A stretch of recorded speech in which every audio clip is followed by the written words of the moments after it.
penciptamu. Haleluya. Dengan penuh ucapan syukur, pada saat ini kami kembali menghampiri tahta-Mu yang kudus. Terima kasih untuk kesempatan indah yang Tuhan berikan kepada kami, sehingga pada saat ini kami dapat memuji-muji dan meninggikan nama-Mu. Sekarang waktunya untuk kami mendengar isi hati Tuhan. Mari Roh Kudus urapi hamba-Mu, urapi setiap kami yang mendengar firman-Mu dengan urapan yang sama, agar firman yang ditaburkan dapat kami pahami dan kami mengerti, sebagaimana Engkau memberikan pemahaman dan pengertian kepada hamba-Mu. Dan jika ada kuasa penguasa roh jahat di udara yang berusaha untuk merebut kebenaran firman, kami tolak dan kami patahkan di dalam nama Yeshua HaMashiach. Pergi kau keluar, tinggalkan tempat ini, tinggalkan setiap hati dan pikiran kami, karena hati dan pikiran kami hanya kami tujukan bagi kebenaran firman saja. Mari Bapa, berikan kemampuan kepada kami bukan hanya untuk mendengar firman-Mu saja, melainkan juga melakukannya di dalam kehidupan kami. Terima kasih Bapa, demi nama Adonai Yeshua HaMashiach, kami sudah berdoa dan mengucap syukur. Haleluya. Semua yang percaya katakan amin. Shalom Aleichem. Puji Bapa Yahweh, pada saat ini saya akan membawakan firman yang saya beri judul Yeshua Jalan Kebenaran dan Hidup, seri yang pertama. Karena di sini ada jalan, kebenaran, dan hidup. Jadi akan ada 3 seri. Pada hari ini saya akan membawakan Yeshua Jalan. Di dalam kitab Injil Yohanan pasal 14 ayat yang ke-6 dari Indonesian Literal Translation dikatakan, Yeshua berkata kepadanya, Akulah jalan dan kebenaran dan hidup. Tidak seorang pun datang kepada Bapa jika tidak melalui aku. Wa yomer elai Yeshua, anoki haderek, wa haemet, wa hakayim, wa islo yafo el haaf bilti al yadi. Jadi di sini Yeshua bukan hanya sekedar derek atau jalan, tetapi adalah haderek atau jalan itu. Nah, jalan itu jalan kemana? Jalan ke Samayim atau ke sorga, Bapak Ibu Saudara sekalian. Dan kalau kita bicara soal sorga, jangan kita berpikir bahwa yang dimaksud adalah berbicara tentang kehidupan di balik kematian. Memang itu sorga atau neraka. Salah satu di antaranya bagi orang yang mengasihi Yeshua, yang mengasihi Bapa Yahweh, karena sorga miliknya Bapa Yahweh, maka ketika kita sudah mati, maka kita akan dibawa ke Firdaus, dan pada akhirnya ketika masuk di dalam penghakiman, kita akan dibawa ke Samayim, ke sorga, di mana di sana kita tidak akan pernah lagi mengalami penderitaan dan kita hidup kekal selama-lamanya. Tetapi yang dimaksud sorga di sini adalah suatu kehidupan masa kini juga setelah menerima Yeshua sebagai Elohim dan juru selamat pribadi.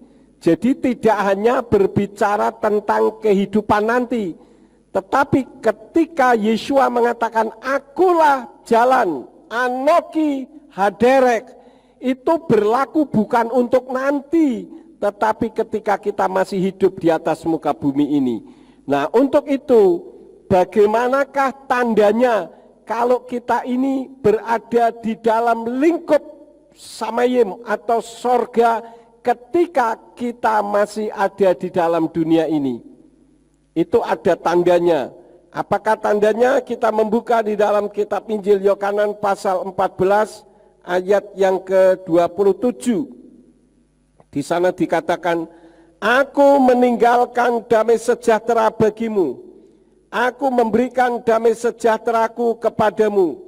Bukan seperti yang dunia berikan. Aku memberikannya kepadamu. Jangan biarkan hatimu digelisahkan dan jangan biarkan dia takut. Jadi Bapak Ibu Saudara sekalian, sesuai dengan ayat ini, maka ketika kita menerima Yeshua HaMashiach sebagai Tuhan dan Juru Selamat, secara pribadi kita langsung berada di zona kenyamanan seperti yang ada di sorga, yaitu apa? Hidup damai dan sukacita di dalam hati, nyaman dan tenang di dalam pikiran. Nah, ini bisa saudara gunakan untuk mendeteksi di dalam kehidupan kita. Bagaimana kehidupan saudara ketika kita mengaku sebagai Tuhan dan Juru Selamat secara pribadi? Apakah ada rasa damai di hati dan sukacita, ataukah ada kenyamanan dan ketenangan di dalam pikiran? Orang yang sudah menerima Yeshua HaMasiah, ciri-cirinya di situ, saudara-saudara. Memang dunia bisa memberikan damai sejahtera. Karena itu di dalam kitab tadi dikatakan, aku meninggalkan damai sejahtera bagimu, aku memberikan damai sejahteraku kepadamu, bukan seperti yang dunia berikan. Artinya dunia pun bisa memberikan damai sejahtera, bisa memberikan sukacita, tetapi ukuran damai sejahtera dan sukacita yang didapatkan di hati, di mana ada rasa nyaman dan tenang di dalam pikiran, berbeda dengan yang Yeshua berikan. Kenapa? Karena ketika seseorang menerima Yeshua HaMasiah sebagai Tuhan dan Juru Selamat, yang menjadi konsep hidupnya berbeda dengan konsep hidupnya ketika kita belum menerima Yeshua HaMasiah sebagai Tuhan dan Juru Selamat. Artinya kita memiliki damai, tetapi bukan damai seperti yang dunia berikan. Kalau dunia berikan biasanya pengaruhnya adalah materi. Ketika kita memiliki uang banyak, wah, hatinya damai, sejahtera, sukacita, nyaman dan tenang pikiran kita. Tetapi giliran uang tidak ada, maka damai sejahtera dan sukacita di hati ikut tidak ada. Rasa nyaman dan tenang di pikiran juga lenyap. Kenapa? Karena pengaruh dunia itu sangat dominan di dalam kehidupan kita. Tetapi beda dengan orang yang sudah menerima Yeshua HaMasiah secara pribadi. Artinya ada perjumpaan secara spiritual, ada komunikasi secara langsung dalam dunia supranatural. Memang kita belum berjumpa face to face secara kasat mata, tetapi dalam dunia roh, dalam dunia supranatural, ketika kita benar-benar menerima Yeshua HaMasiah sebagai Tuhan dan Juru Selamat, maka damai di dalam kehidupan dan sukacita di hati, ada rasa nyaman dan tenang di pikiran, bukan karena pengaruh dunia. Saudara bisa tanya, orang-orang yang hidupnya berkelimpangan harta, mereka juga memiliki damai sejahtera, tetapi banyak juga pada akhirnya mereka kecewa karena mereka menyadari bahwa uang yang banyak ternyata tidak mampu membawa kehidupan yang penuh damai dan sukacita di hati. Ada rasa nyaman dan tenang di pikiran. Ternyata itu semua bohong. Kok Pak Yakub bisa mengatakan begitu? Terbukti ada banyak sekali orang-orang kaya ternyata tidak memiliki damai sejahtera. Seperti yang pernah saya sampaikan beberapa waktu yang lalu, ada orang yang kaya raya tetapi tidak memiliki damai sejahtera sehingga mau bunuh diri. Ini kejadian banyak sekali, saudara-saudara. Kenapa? Karena kehidupannya bertumpu kepada uang. Tetapi ketika kita menerima Yeshua HaMasiah sebagai Tuhan dan Juru Selamat secara pribadi, artinya ada perjumpaan dalam dunia supranatural, maka konsep pola pikir kehidupannya itu berubah.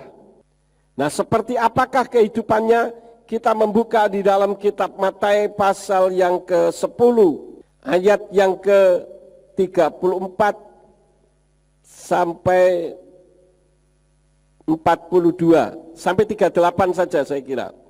34 sampai 38. Janganlah kamu mengira bahwa aku datang untuk menebarkan damai di atas bumi. Aku tidak datang untuk menebarkan damai, tetapi pedang, karena aku datang untuk memisahkan seorang pria dari ayahnya dan seorang anak perempuan dari ibunya dan seorang menantu perempuan dari ibu mertuanya, dan musuh seseorang adalah seisi rumahnya. Siapa yang mengasihi ayah atau ibunya lebih daripadaku, tidaklah layak bagiku. Dan siapa yang mengasihi anak laki-laki atau anak perempuannya lebih daripadaku, tidaklah layak bagiku. Dan siapa yang tidak memikul salibnya dan mengikut di belakangku, ia tidak layak bagiku. Sebelum saya menguraikan apa yang saya maksud tadi, saya akan menggarisbawahi ayat 37. Di sana dikatakan, siapa yang mengasihi ayah atau ibunya lebih daripadaku, tidaklah layak bagiku. Ayat ini bukan berarti Yesua mengajar orang untuk kurang ajar kepada orang tuanya. Karena Yesua datang di atas muka bumi ini bukan menghilangkan Torah, dia menggenapinya. Dan di dalam Torah dikatakan, hormatilah ayahmu dan ibumu supaya panjang umurmu yang Yahweh berikan kepadamu. Dan ini tidak pernah diubah. Lalu apa yang dimaksud Yesua, siapa yang mengasihi ayah atau ibunya lebih daripadaku, tidaklah layak bagiku. Ini Yesua berbicara tentang prioritas kasih, saudara-saudara. Di dalam kehidupan kita, seharusnya yang paling kita kasih adalah Bapa Yahweh di dalam nama Yeshua HaMashiach dan Ruach HaKodes. Itu menjadi prioritas utama. Tetapi kita tidak boleh juga untuk tidak mengasihi orang yang ada di sekitar kita, khususnya adalah orang tua kita. Jadi ini berbicara soal prioritas. Maksudnya apa? Pengecualian ketika orang tua kita mengajar kita untuk tidak boleh kita dekat kepada Bapa Yahweh Besem Yeshua HaMashiach Ruach HaKodes, baru kita bisa menentangnya. Menentang pun dengan cara yang baik, dengan elegan, dengan hormat, bukan mentang-mentang atau kita memaki-maki orang tua kita. Tidak. Ini maksudnya. Tetapi saya kembali kepada apa yang menjadi uraian saya pada saat ini tentang Yeshua sebagai jalan. Ketika seseorang menerima Yeshua HaMashiach, maka timbul permasalahan di dalam keluarga. Tadi sudah disebutkan ada seorang pria dari ayahnya, seorang anak perempuan dari ibunya, yang tadinya baik-baik saja akhirnya saling bermusuhan satu dengan yang lain. Kenapa? Karena konsepnya berbeda.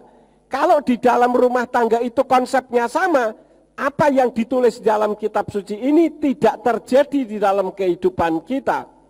Yang dimaksud adalah ketika di dalam satu rumah tangga itu tidak ada satupun yang menerima kebenaran. Tetapi salah satu di antara mereka ada yang menerima Yeshua sebagai Tuhan dan Juru Selamat, sehingga jalan hidupnya berbeda dengan mereka. Yang tadinya konsep pola pikirnya adalah uang segala-galanya, ketenaran segala-galanya, apa yang bagi dunia itu dianggap segala-galanya menjadi prioritas utama. Ketika seseorang menerima Yeshua HaMashiach sebagai Tuhan dan Juru Selamat, itu semua berubah, saudara-saudara. Jadi kalau kita datang ke gereja, mungkin kita rajin ke gereja, kita sudah melayani, tapi prioritas utama tidak seperti yang saudara dengar saat ini. Nah, ini patut dipertanyakan.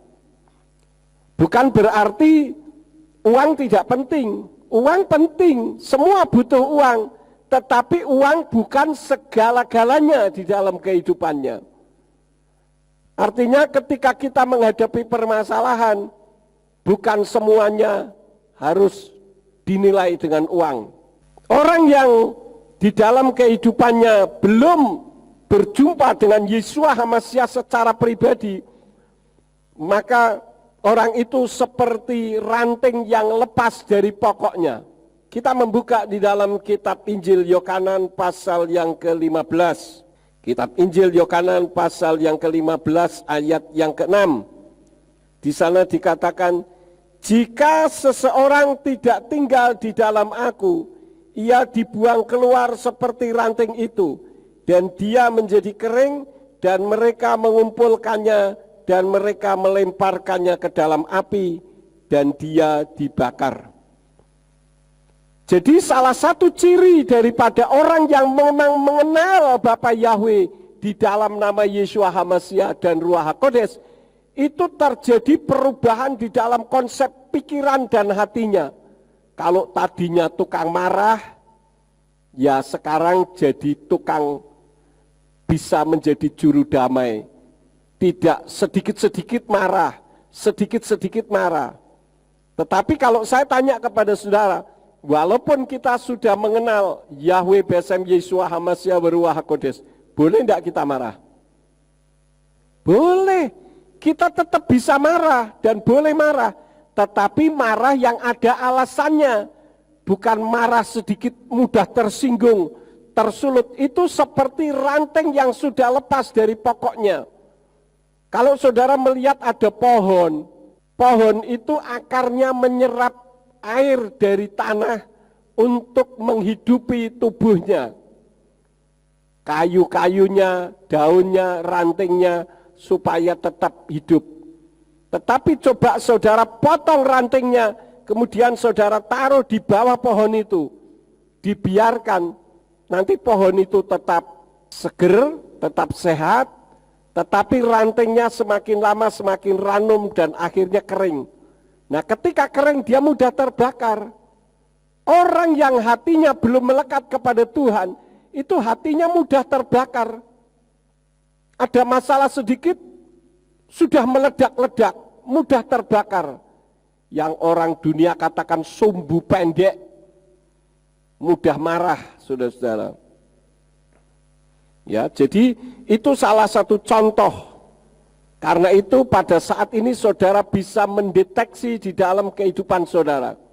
Apakah kita masih mudah meletup-letup, mudah marah, ucapan mulutnya lason hara, lidah jahat. Kalau bicara itu mematikan orang lain, itu tandanya orang belum ada connect secara pribadi dengan Tuhan.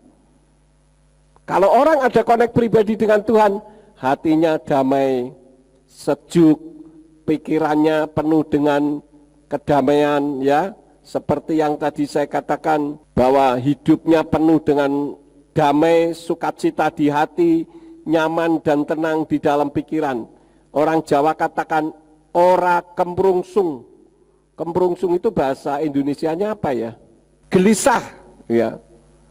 Jadi tidak selalu gelisah, karena itu tadi di dalam kitab Yohanan berapa tadi? 14 ayat yang ke-27 dikatakan, jangan biarkan hatimu digelisahkan dan jangan biarkan dia takut. Jadi hidupnya tidak dipenuhi dengan ketakutan, dengan kegelisahan, kira-kira begitu. Apalagi sekarang pada zaman masa pandemi seperti ini. Ada varian baru katanya, yaitu varian COVID mu. Nanti setelah mu baru nu. Tadinya delta, ya, varian delta, setelah itu lambda, baru mu, setelah itu nu, nanti si, omikron, dan terus sampai omega. Nggak usah pusing, saudara-saudara. Kalau kita sudah takut kepada Tuhan, kita mengasihi Tuhan, kita benar-benar melekat kepada Tuhan, maka mau ada varian apapun, tetap hidup kita damai dan sukacita di hati, nyaman dan tenang di dalam pikiran. Kenapa? Karena hidup mati kita ada di tangan Tuhan, bukan ada di tangan COVID. Mau mu, mau nu, mau si, mau omikron, mau apa kak, nggak usah pusingkan. Dan kita tidak perlu melihat berita-berita yang negatif. Kalau saya melihat hanya untuk pengetahuan. Kemarinnya ada yang mengatakan bahwa, wow, varian barumu ini menyasar kepada orang yang sudah divaksin. Mau sudah divaksin, mau tidak divaksin, kematian itu bukan di tangan virus. Kematian di tangan Tuhan. Kalau memang sudah waktunya ya mati. Orang tidak kena COVID pun mati. Betul enggak, saudara-saudara? Jadi enggak perlu khawatir. Kenapa? Karena kita sudah ada connect dengan Tuhan. Kalaupun mati kita enggak kemana-mana kok, kita pasti masuk ke sorga. Karena kita sudah menemukan jalannya. Jadi kejadiannya akhirnya di dalam kehidupan itu beda dengan keluarga yang lain karena konsep pola pikirnya berbeda. Tidak lagi ketenaran, kekayaan, kehormatan, atau kedudukan itu menjadi hal yang paling utama. Kenapa? Karena mereka semata-mata yang dipikirkan masalah itu, sementara orang yang sudah menemukan jalannya, hadereh, atau jalan yang satu-satunya itu yang diberikan oleh Yeshua HaMashiach, maka semua yang dipikirkan dunia tidak lagi kita pikirkan menjadi hal yang paling utama. Kita memang masih hidup di dalam dunia, kaki kita masih menginjakkan bumi, maka kita tetap memikir keadaan dunia, tetapi itu bukan menjadi hal yang prioritas utama. Ada orang yang mengatakan bahwa, Pak, ada banyak jalan menuju ke Roma. Yes, betul, jalan menuju ke Roma memang banyak. Ada banyak jalan, ada banyak cara. Bisa melalui pesawat, bisa melalui jalan kaki, bisa kalau mau lari, atau mau apa saja, naik kapal, semua bisa. Ada banyak jalan menuju ke Roma. Tapi jalan ke Shamayim, ke sorga, hadereh, itulah satu-satunya jalan. Karena hanya ada satu jalan. Di dalam Kisah Rasul pasal yang keempat ayat yang ke-12 katakan bahwa di bawah kolong langit ini tidak ada nama lain yang olehnya manusia diselamatkan kecuali melalui namanya, yaitu nama Yeshua HaMashiach. Karena itu hanya satu-satunya. Nah, siapakah Yeshua itu? Kita lihat di dalam Matius pasal 3 ayat yang ketiga, di sana dikatakan, karena dialah yang dibicarakan oleh Nabi Yesayahu ketika berkata, suatu suara yang berseru di padang gurun, persiapkanlah jalan bagi Yahweh, buatlah lurus alur-alurnya. Ini adalah menceritakan tentang pengalaman pelayanan Yohanes Pembaptis. Ketika ada di atas muka bumi ini, dia meluruskan jalan bagi Yeshua HaMashiach. Tetapi itu menggenapi nubuatan kitab Yesayahu yang mengatakan, persiapkanlah jalan bagi Yahweh. Loh, kok bagi Yahweh bukan bagi Yeshua?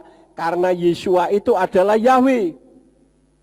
Untuk lebih jelasnya, kalau Bapak Ibu Saudara sekalian ingin mengetahui tentang Yeshua itu adalah Yahweh, coba saudara masuk di channel saya, Yakub Sulistyo, di YouTube, kemudian ketik Elohim Yevarech Otka atau refleksi. Nanti saudara akan diarahkan ke pembicaraan saya dengan Rio tentang Yeshua itu Yahweh. Nanti ada ayat-ayatnya di situ banyak sekali karena tidak mungkin untuk saya sampaikan di sini dalam kesempatan yang sangat pendek ini. Jadi Bapak Ibu Saudara sekalian, jalan menuju ke Shamayim, jalan menuju ke sorga itu hanya satu, yaitu melalui Yeshua HaMashiach. Di bumi ini ada banyak tawaran jalan ke sorga. Ada yang memberikan syarat, syaratnya berbuat baik. Mari kita berbuat baik supaya dengan perbuatan baik kita nanti kita bisa masuk surga. Tetapi kitab Titus mengajarkan kepada kita tidak seperti itu. Mari kita membuka di dalam kitab Titus. Titus pasal 3 ayat yang kelima dikatakan, bukan atas dasar perbuatan-perbuatan yang ada dalam kebenaran yang telah kita lakukan, melainkan berdasarkan rahmat-Nya, Dia telah menyelamatkan kita melalui permandian kelahiran kembali dan pembaharuan Ruach HaKodes. Artinya bahwa kita ini harus masuk di dalam karya keselamatan Yeshua, yaitu di dalam baptisan air. Apalagi setelah kita mengenal Bapa Yahweh Besem Yeshua HaMashiach Ruach HaKodes, hendaklah kita dibaptis dengan pembaharuan nama yang benar, yaitu dibaptis dalam nama Yahweh, Yeshua HaMashiach, dan Ruach HaKodes. Kalau dulu baptisan kita pakai nama yang lain. Jadi perbuatan baik itu tidak menyelamatkan.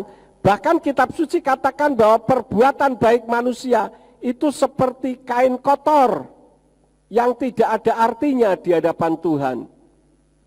Jadi semata-mata karena kasih karunia yang Yahweh berikan kepada kita melalui pengorbanan Yeshua HaMashiach, yang tidak lain adalah manifestasi kasih Yahweh itu sendiri terhadap manusia, sehingga dia turun ke atas muka bumi ini dalam wujud seperti manusia yang dikenal dengan Yeshua HaMashiach.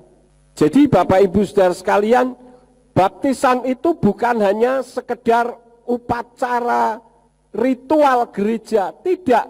Tetapi ketika seseorang dibaptis dengan baptisan selam, maka ada dialog antara Tuhan dengan setan. Tuhan akan berkata kepada setan, "Hai setan, lihat, orang ini sekarang bukan menjadi milikmu, tetapi menjadi milikku." Kenapa? Karena ketika seseorang dibaptis, itu dalam dunia supranatural, orang tersebut melakukan deklarasi kepada dunia setan bahwa dia bukan miliknya. Lalu bagaimana Pak dengan orang tua saya yang belum sempat dibaptis pembaruan, belum menerima Yahweh karena belum mengerti, apakah dia bisa masuk surga? Bisa.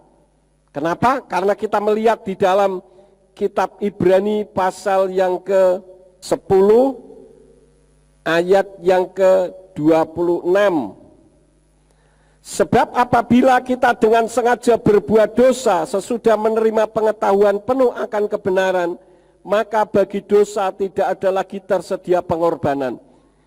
Karena belum tahu Yesus Kristus yang menyelamatkan. Karena Yesus Kristus itu adalah Yeshua HaMashiach dalam terjemahan Yunani.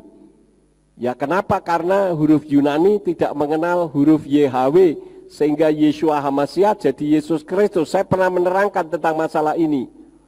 Dan itu yang menyelamatkan. Tapi setelah kita mengenal kebenaran, kemudian kita menolak, apalagi menolak Yahweh. Nah Yahweh kan yang punya sorga. Nah kalau kita menolak, kita mau masuk sorganya mana? Sorganya siapa? Jadi bukan karena perbuatan baik kita diselamatkan, tetapi karena kasih karunia. Dan Yeshua itu ibarat orang yang datang mengetuk pintu rumah saudara. Kalau saudara membuka hati, maka ibaratnya saudara membukakan pintu, maka Yeshua akan masuk dan dia akan makan bersama-sama dengan kita. Tetapi ketika tidak dibukakan pintu, ditolak, maka Yeshua akan meninggalkan kita. Karena Ruach HaKodes atau Roh Kudus itu tertib. Jadi kalau saat ini saudara yang nonton YouTube ini, saudara ibaratnya Tuhan sedang mengetuk di depan pintu hati saudara. Apakah saudara menerima atau tidak? Kalau menerima, maka Yeshua akan masuk di dalam hatimu dan dia akan berpesta bersama dengan engkau di dalam kehidupanmu. Tetapi kalau menolak, ya dia pergi. Karena Tuhan tidak pernah memaksakan orang. Beda dengan setan. Kalau setan kita tidak mau menerima pun dia bisa memaksa kita. Karena itu ada orang yang kerasukan setan, itu kan mana ada sih orang mau kerasukan setan? Tidak ada, tetapi dia terobos masuk. Karena setan itu tidak sopan. Kalau Tuhan itu sopan. Dia kalau ditolak, ya dia tidak memaksa. Karena manusia diberi hak. Ya, karena itu ketika seseorang yang anti dengan Yahweh ngomong selalu mengatakan, kenapa penyembah Yahweh itu kok memaksakan kehendak? Seolah-olah saya mengajarkan untuk memaksakan kehendak. Saya tidak memaksakan kehendak. Apa yang saya sampaikan dasarnya adalah firman. Jadi kalau dikatakan memaksakan kehendak, firmanlah yang memaksakan kehendak. Padahal yang memaksakan kehendak mereka. Sehingga orang yang tidak lagi menyebut nama sesembahan lain disingkirkan. Jadi dibolak-balik saudara-saudara. Itu yang pertama. Di bumi ada banyak tawaran ke sorga dengan syarat berbuat baik. Ada lagi yang mengungkapkan ditimbang dulu baik buruknya. Kalau baiknya lebih banyak, maka kita ibarat jalan di atas rambut yang dibelah 7 dan kita akan bisa berjalan. Jangankan rambut dibelah 7, rambut dirangkep 7 saja, kalau kita berjalan di atasnya pasti putus. Saudara-saudara, jadi tidak mungkin sampai. Karena itu Yeshua datang untuk memberi kasih karunia. Nah, saat ini ketika saudara mendengar firman ini, kasih karunia itu sedang datang di dalam hidup saudara. Yang jadi masalahnya, saudara mau atau tidak menerima kasih karunia itu. Kalau mau, maka Tuhan akan menyelamatkan kita. Nah, yang lebih lucu lagi ketika kita ditimbang baik buruknya, kita sudah berbuat baik, tapi ternyata ketika ditimbang lebih berat buruknya daripada baiknya. Artinya perbuatan baik yang sudah dilakukan itu menjadi sia-sia. Kenapa? Karena tidak ada ukuran yang pasti. Jadi walaupun sudah berupaya, tapi kalau ternyata masih kurang berat, berarti perbuatan yang selama ini dilakukan kan sia-sia, saudara-saudara. Jadi kembali bahwa keselamatan itu karena kasih karunia. Yeshua adalah jalan. Anoki haderek, akulah jalan itu, jalan satu-satunya. Arti atau makna jalan adalah tempat bertanya, menjadi tempat untuk bertanya. Jalan Yeshua itu jalan yang lurus, karena disebut haderek, ada kata ha di situ. Kalau derek itu jalan, ada banyak jalan, macam-macam banyak jalan. Tetapi kalau haderek itu jalan itu loh, satu-satunya itu. Nah, perlu saudara ketahui di dalam kehidupan orang Ibrani, orang jujur yang baik itu juga disebut jalan yang lurus. Bukan cuma orang jujur banyak, tetapi ada yang orang jujur tapi hatinya jahat juga ada. Ini bisa dipisahkan. Tapi yang dimaksud dengan orang jujur yang baik adalah jalan yang lurus. Anasim, Yesarim, Tovim, itu orang jujur yang baik. Hurufnya alef, nun, sin, yod, mem akhir. Yod, sin, res, yod, mem akhir. Tet, waw, bet, yod, mem akhir. Jadi Anasim, Yesarim, Tovim, orang jujur yang baik hati, itu jalan yang lurus. Karena itulah maka Yeshua sebagai jalan yang lurus satu-satunya, karena dia jalan sebagai orang yang jujur dan baik. Dalam wujud seperti manusia, dia adalah jujur dan baik. Nah, kalau saudara berjalan, misalkan saudara berada di pantai, di situ ada jalan yang putus-putus dan bengkok-bengkok. Itu jalan apa, saudara-saudara? Itu jalannya ular. Saudara bisa nonton di YouTube bagaimana tapak kakinya ular. Itu garis-garis melengkung dan putus-putus, saudara-saudara. Karena ular itu perlambang setan. Di dalam Wahyu 12 ayat 9, Wahyu 20 ayat yang kedua mengungkapkan hal yang sama. Coba kita membuka di dalam Wahyu, saya ajak untuk membuka ayat yang pasal 20 ayat yang kedua. Di sana dikatakan, dan dia menangkap naga itu, yaitu ular tua, yang adalah si iblis. Sebetulnya ini bukan iblis, tetapi merupakan sifat-sifatnya setan, dan Satan, dan dia membelenggunya selama 1000 tahun. Ini persis sama di dalam Wahyu 12 ayat 9, dan naga besar itu dilemparkan keluar, yaitu si ular tua yang disebut si iblis. Ini sifat-sifat dan Satan yang menyesatkan seluruh dunia. Dia telah dilemparkan ke bumi dan para malaikatnya telah melemparkannya bersama dengan dia. Wa yitpos et hatanim et hanahas hakatmoni hu hasatan hasoten wa yesor oto leelef sanim. Jadi kata iblis itu di dalam kitab suci tidak ada, saudara-saudara. Karena apa? Karena setan itu dalam bahasa Yunaninya itu satanos. Kalau di dalam bahasa Ibraninya itu hasatan. Lalu iblis itu apa? Iblis itu adalah sifat-sifatnya setan. Ya. Jadi jalannya itu bengkok-bengkok. Nah, apa sih arti jalan bengkok? Tentu saja yang namanya bengkok itu tidak lurus. Maksudnya apa? Seperti di dalam kitab Matius pasal yang ke-5 ayat yang ke-37. Di sana dikatakan, akan tetapi biarlah perkataanmu ya jika ya, tidak jika tidak. Dan yang selebihnya hal itu berasal dari yang jahat. Jadi setan itu kalau bicara tidak lurus, berdolak-dalik ya. Kalau A dibilang B, B dibilang C. Karena tidak berkata ya di atas ya, tidak di atas tidak. Artinya tidak jujur. Itulah setan.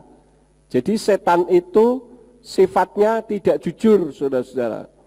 Hal yang kedua, arti bengkok suka berdalih-dalih. Intinya tidak taat sehingga berdalih-dalih. Kalau orang taat, dia tidak akan berdalih-dalih. Semua orang yang anti dengan nama Yahweh, mereka tahu bahwa nama Yahweh itu tidak salah. Tetapi mereka tidak melakukannya. Tetapi kan begini Pak, walaupun nama Yahweh itu benar, tetapi kan ini 1, 2, 3 banyak sekali alasan. Tidak bisa saya sampaikan juga di sini karena terlalu banyak alasan. Bahkan menuduh kita yang tidak lagi menyebut nama sesembahan lain itu dianggap sesat. Karena itu saya katakan, oke lah, katakanlah saya sesat. Oke, saya sesat. Anda yang tidak sesat, tolong luruskan saya. Di mana letak sesatnya? Tidak bisa, saudara-saudara. Tapi kalau dikatakan Anda sesat karena tidak sama dengan saya, saya juga bisa ngomong Anda tidak sama dengan saya, Anda tersesat. Dasarnya kan bukan itu. Dasarnya adalah kitab suci. Bagaimana orang berdalih-dalih? Orang Kristen Arab kan begini, orang Kristen Arab kan begitu, ya. Padahal orang Kristen Arab saat ini sedang terjadi restorasi. Memang benar orang Kristen Arab di dalam kitab sucinya ada Allahnya, betul. Bukan 100%, semiliar persen saya setuju dan saya betulkan itu. Tetapi perhatikan, pada saat penerjemahan dulu ada di dalam penekanan dan karena pengaruh agama suku. Tetapi saat ini orang Kristen Arab menyadari bahwa Allah itu ternyata bukan sebutan berasal dari Al-Ilah, tetapi merupakan nama diri sesembahan lain. Karena itu sekarang Kristen Arab sedang terjadi restorasi ketika mereka menemukan huruf kata nama Allah di dalam kitab sucinya.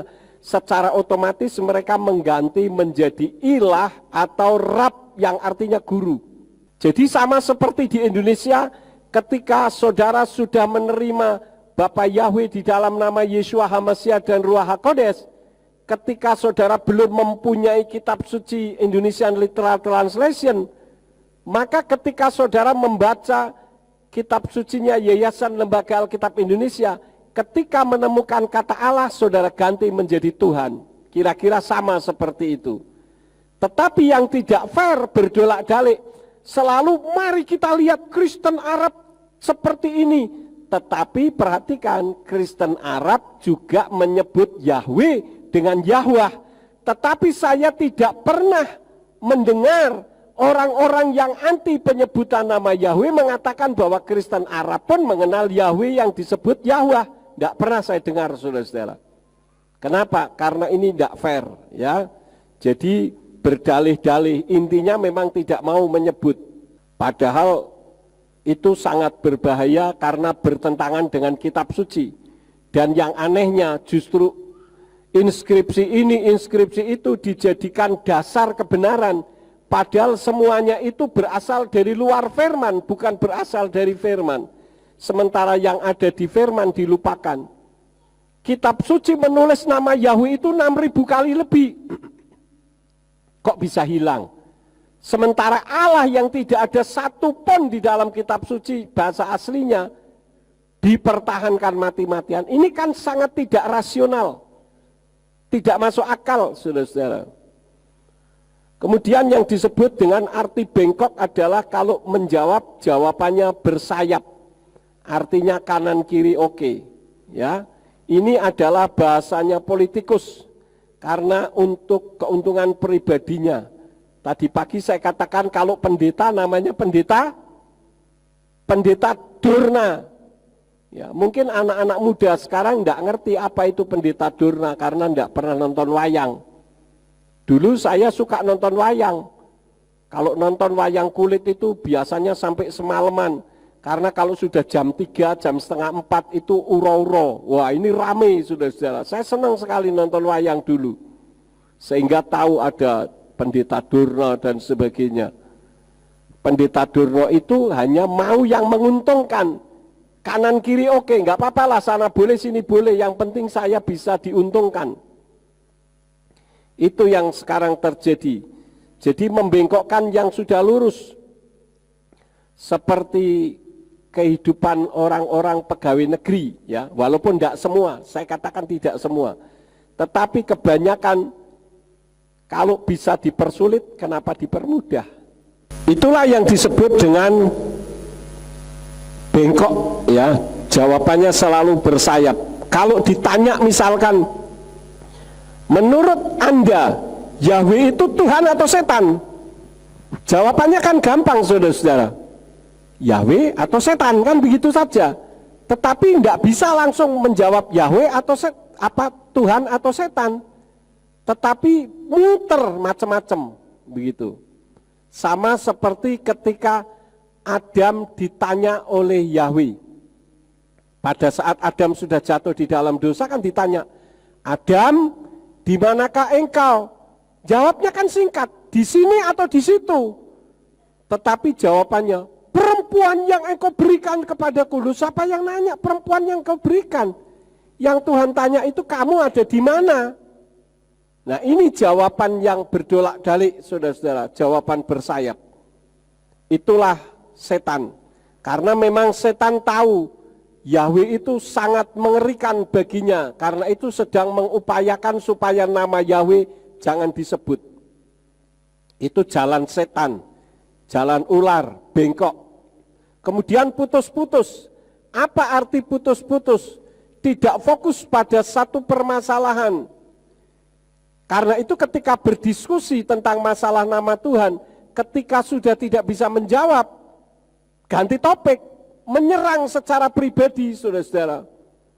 Tujuannya apa? Supaya saya marah, kemudian saya mengikuti pertanyaan berikutnya. Saya katakan Anda belum menjawab pertanyaan saya, jadi jangan mengganti topik. Kenapa hal itu? Karena mereka tidak mau belajar, tetapi memaksakan orang untuk suruh mengikuti kemauannya. Mereka menganggap saya sesat. Oke, saya sesat, katakanlah begitu. Tolong dong tunjukkan di mana sesat saya. Suruh belajar, saya belajar. Makanya saya bisa memberikan sanggahan karena saya belajar apa yang menjadi pola pikir mereka. Tapi mereka tidak pernah mau belajar apa yang menjadi pola pikir saya. Mereka selalu katakan jangan memaksakan kehendak. Loh, saya tidak memaksakan kehendak. Anda pun jangan memaksakan kehendak. Saya mau menyebut Yahweh atau tidak kan tidak perlu Anda permasalahkan. Jadi sama-sama. Ya, yang penting mau tidak belajar. Jalan putus-putus itu tidak fokus. Selalu mempermasalahkan yang tidak ada, yang bukan menjadi topiknya. Jadi ketika ini disampaikan, tidak bisa jawab, ganti topik lagi, supaya topik yang pertama yang tidak bisa dijawab itu tidak sampai mempermalukan dirinya. Kemudian hal yang kedua, arti putus-putus itu menghilangkan jejak. Kristen penyembah Allah itu kan mau menghilangkan jejak sejarah, saudara-saudara. Sampai seperti yang pernah terjadi di dalam kitab Hakim-Hakim pasal 2 ayat yang ke-10. Di mana satu generasi tidak mengenal Yahweh dan segala perbuatan-perbuatan yang dilakukannya.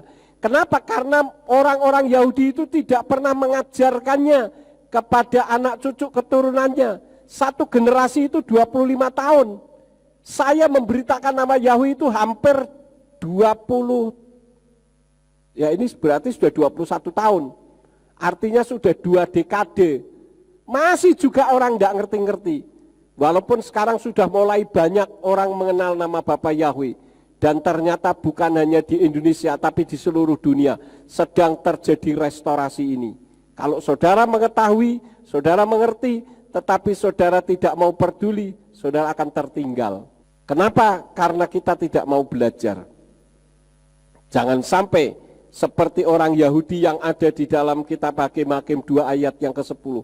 Sudah ditolong, sudah diberkati tetapi tidak berterima kasih kepada yang memberkati dan yang menolong, malah terima kasihnya kepada yang lain. Jadi ini yang harus kita pikirkan, saudara-saudara. Kemudian Yesua sebagai jalan yang lurus, itu artinya mengatakan ya jika ya, tidak jika tidak. Kita melihat di dalam kitab Injil Yohanes pasal yang ke-15 ayat yang ke-15. Di sana dikatakan, aku tidak lagi memanggil kamu hamba, karena seorang hamba tidak mengetahui apa yang tuannya melakukannya. Namun aku memanggil kamu sahabat, karena aku memberitahukan kepadamu segala sesuatu yang telah aku dengarkan dari Bapakku. Tuhan Yeshua HaMashiach menjadikan saudara dan saya sebagai sahabat, saudara-saudara. Kenapa? Kita tahu bahwa seseorang sahabat itu bisa dipakai untuk curhat, mencurahkan semua isi hati.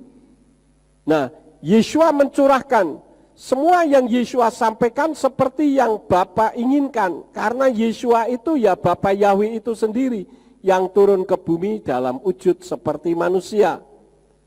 Jadi Yeshua menyampaikan hal yang benar, jalan yang lurus sebagai jalan yang lurus. Yang kedua, bukan hanya mengatakan ya jika ya, tetapi membuka jalan bagi orang yang tersesat. Kita membuka di dalam kitab Yehezkiel atau Yehezkiel pasal yang ke-34 ayat 1 sampai ayat yang ke-6. Saya akan baca, demikian bunyinya. Dan datanglah firman Yahweh kepadaku yang mengatakan, hai anak manusia, bernubuatlah terhadap gembala-gembala Israel. Bernubuatlah dan engkau harus mengatakan kepada mereka, kepada gembala-gembala itu, beginilah Tuhan Yahweh berfirman, celakalah gembala-gembala Israel yang menggembalakan dirinya sendiri. Bukankah seharusnya para gembala adalah yang menggembalakan kawanan domba? Kamu makan lemak dan mengenakan pada dirimu sendiri pakaian bulu domba. Kamu menyembelih yang gemuk, tetapi kamu tidak menggembalakan domba-domba itu. Kamu tidak membuat yang lemah menjadi kuat, dan kamu tidak menyembuhkan yang sakit, dan kamu tidak membalut yang terluka, dan kamu tidak membawa kembali yang tersesat, dan kamu tidak mencari yang hilang, tetapi kamu memerintah mereka dengan kekerasan dan kekejaman. Mereka terserak karena kekurangan gembala, dan mereka menjadi makanan bagi semua binatang buas di padang. Ketika mereka terserak, domba-dombaku tersesat di gunung-gunung, di setiap bukit yang tinggi, dan domba-dombaku terserak di seluruh permukaan bumi, dan tidak ada seorang pun yang memperhatikan dan mencarinya. Ini berbicara tentang para gembala, pemimpin-pemimpin gereja, orang-orang yang diberi hak memimpin orang lain. Kemarin saya sudah sampaikan, jadi yang disebut pemimpin bukan sebagai gembala sidang, tetapi saudara juga sebagai pemimpin. Memimpin siapa? Memimpin orang yang belum mengenal kebenaran. Itu kita melupakannya. Dan yang lebih mengerikan lagi, ada pemimpin rohani yang hanya memanfaatkan jemaat sebagai domba sembelihan yang bisa untuk mengenyangkan perutnya. Ibarat sebuah perusahaan, jemaat itu asetnya. Beberapa puluh tahun yang lalu saya sempat membaca sebuah iklan. Ada gereja dijual dengan aset jemaat sekian. Jadi misalkan kalau saya mau menjual, saya katakan pengumuman dijual gereja pemulihan firman Surya Kebenaran Ambarawa dengan aset ini itu. Jemaatnya sekian ratus orang misalkan. Jadi jemaatnya itu dijual, saudara-saudara. Ini kan mengerikan sekali. Pelayanannya pun membeda-bedakan. Kalau orangnya gemuk, bukan gemuk tubuhnya, gemuk duitnya, dilayani dengan sebaik mungkin. Tetapi ketika orangnya susah, hidupnya sederhana, tidak diperdulikan. Ya, ini adalah sifat gembala yang tidak baik. Dan Tuhan menentang itu. Karena itulah maka gembala akhir zaman yang pelayanannya menjadi pekerjaan sehingga membiarkan domba-domba Elohim tersesat, maka Bapa Yahweh sendiri yang menjadi gembalanya. Jadi Bapak Ibu saudara sekalian, karena tidak tergembalakan, seringkali jemaat penuh dengan permasalahan hidup, masuk di dalam pencobaan-pencobaan yang datang dari setan. Nah, tetapi Tuhan sendiri yang membukakan jalannya. Kita membuka di dalam 1 Korintus pasal yang ke-10, ayat yang ke-13. Di sana dikatakan, pencobaan tidak pernah menimpa kamu jika tidak manusiawi. Tetapi Elohim itu setia. Dia tidak akan mengizinkan kamu dicobai di atas yang kamu mampu. Sebaliknya dengan pencobaan itu, dia bahkan akan membuat jalan keluar agar kamu sanggup menanggungnya. Jadi ketika saudara berada dalam permasalahan yang sulit, maka Yeshua HaMashiach membuka jalan bagi orang yang dalam kesulitan. Ketika orang masuk dalam pencobaan itu ibaratnya orang tersesat jalan sehingga masuk kepada pencobaan setan. Kitab suci katakan diam-diam Tuhan membukakan jalan bagi kita. Itulah Yeshua HaMashiach sebagai jalan yang lurus. Kemudian hal yang ketiga, mempermudah jalan menuju tujuan atau visi. Seperti kita melihat di dalam kitab Injil Yohanes pasal 2 ayat 1 sampai yang 11. Di sana mengisahkan tentang perjamuan kawin di Kana. Orang yang mau melakukan perjamuan atau pesta itu pasti sudah mempersiapkan jauh-jauh hari. Semuanya diatur. Ya, seperti kita melakukan 7 perayaan saja, kita sampai membuat panitia. Di mana tahun ini Ibu Ari Saksono, Ibu Winarni yang menjadi ketuanya. Tujuannya apa? Supaya pada saat perayaan itu semua berjalan dengan baik. Nah, demikian pun pesta kawin di Kana sampai kehabisan air anggur. Sedangkan orang Yahudi kalau pesta tidak ada air anggur itu sangat mempermalukan. Artinya mereka dalam kesulitan, mereka akan dipermalukan. Tetapi karena ada Yeshua di sana, maka pesta yang sulit itu menjadi mudah dan bahkan membahagiakan.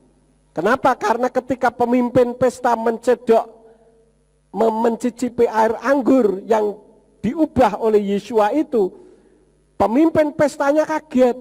Pemimpin pesta itu kalau sekarang IO lah kira-kira begitu, event organizer.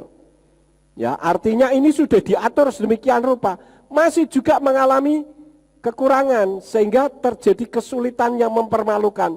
Tetapi karena ada Yeshua HaMashiach, maka IO-nya pun kaget, saudara-saudara. Kok masih ada anggur yang baik disimpan sampai sekarang? Karena biasanya kan anggur yang baik disajikan dulu, nanti setelah orangnya pada teler, anggur yang tidak baik juga orang sudah tidak peduli karena sudah teler kan. Tetapi Yeshua memberikan yang terbaik. Jadi mempermudah jalan menuju tujuan. Mungkin saudara punya visi, punya cita-cita, punya kerinduan. Ketika saudara berada di alurnya, jalannya Yeshua HaMashiach yang haderech itu, maka visi atau tujuan saudara akan terrealisasi. Yang keempat, yang terakhir, yang disebut Yeshua sebagai jalan yang lurus satu-satunya adalah jadi jalan bagi yang tidak punya jalan dalam kehidupan.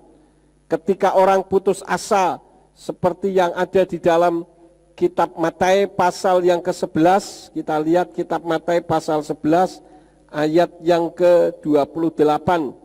Di sana dikatakan, marilah kepadaku kamu semua yang berlelah dan berbeban berat, dan aku akan menyegarkan kamu. Selama kita hidup di dalam dunia ini, apalagi masa pandemi seperti ini, orang mengalami kesulitan, mengalami buntu jalan, dan seringkali lelah, berbeban berat. Kitab suci katakan, marilah datang kepadaku, hai kamu sekalian yang letih lesu dan berbeban berat. Aku akan memberikan kelegaan kepadamu. Itulah Yeshua HaMashiach sebagai jalan kehidupan kita. Ya, termasuk juga Miriam yang tidak punya jalan saat El-Azhar mati atau Lazarus. Dia sudah tidak punya pengharapan lagi, tetapi Yeshua membuka jalan. sehingga El-Azhar yang sudah mati itu dia bisa keluar dari kubur dan dia bisa hidup kembali. Yang terakhir saya akan membuka di dalam kitab Injil Lukas pasal yang ke-7 ayat yang ke-11 sampai ayat yang ke-15. Ini juga bagaimana Yeshua membuka jalan. Dan terjadilah pada keesokan harinya, dia pergi ke sebuah kota yang disebut Nain, dan para muridnya pergi bersamanya, juga kerumunan orang banyak yang cukup jumlahnya. Dan ketika dia telah mendekati pintu gerbang kota itu, maka tampaklah seorang yang telah meninggal tengah diusung, seorang anak laki-laki satu-satunya bagi ibunya, dan dia adalah seorang janda, dan kerumunan orang dari kota itu cukup banyak menyertainya. Dan ketika melihatnya, Tuhan berbelas kasihan terhadapnya dan berkata kepadanya, "Janganlah menangis."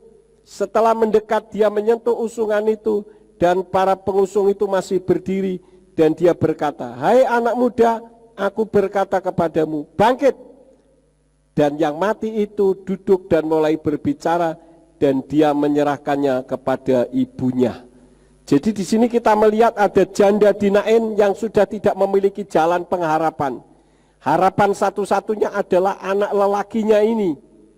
Dan yang disebut janda kalau di dalam kitab suci pada saat itu adalah orang yang bukan hanya ditinggal mati oleh suaminya, tetapi tidak punya keluarga, tidak punya anak, orang-orang lain yang bisa mengcover dia, sehingga yang bisa menolong hanya anak satu-satunya ini yang menjadi tumpuan harapannya.